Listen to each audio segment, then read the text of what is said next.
ఆమె ఒక ఆడది, మరొక ఆడదాని మాంగళ్యాన్ని హరించి తన పసుపు కుంకుమ నిలబెట్టుకునేంత స్వార్థపర్రాలు కాదు.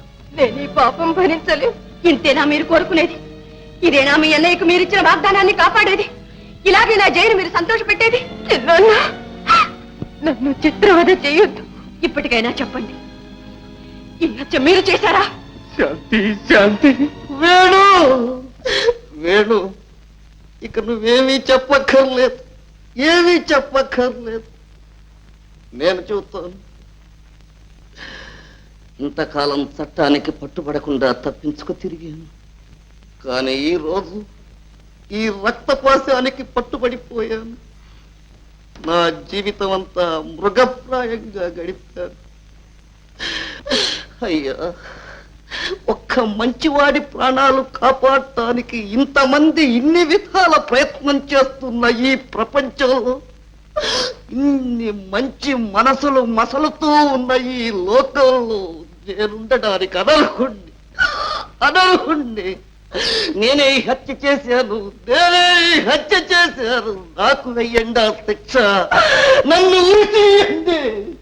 నీ కొడుకు పుట్టిన వేళ విశేషం నీ భర్తను విడుదల చేశారమ్మా. నిజంగానా? మరి మా అన్నయ్యని?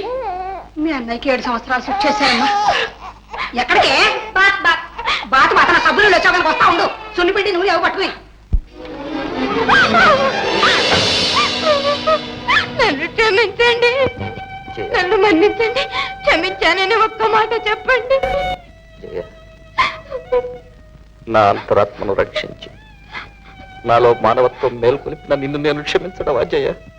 కాదండి, కాదు. నేను పాపిని, తాళి కట్టిన భర్తను పోలీసులకు అప్పగించిన ఘాతకిని, పతిద్రోహిని. నన్ను మన్నించండి, మన్నించానని ఒక్క మాట చెప్పండి. పాపైనా తిరుగుపైనా భర్తే దైవం అని పూజించడం పతివ్రత ధర్మం.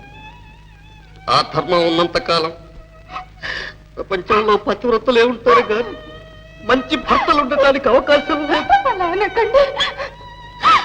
భర్తలు బాగుపడాలంటే నువ్వు చేసిందే ధర్మం.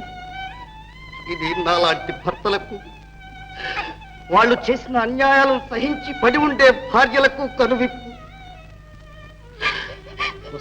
ఏమండి?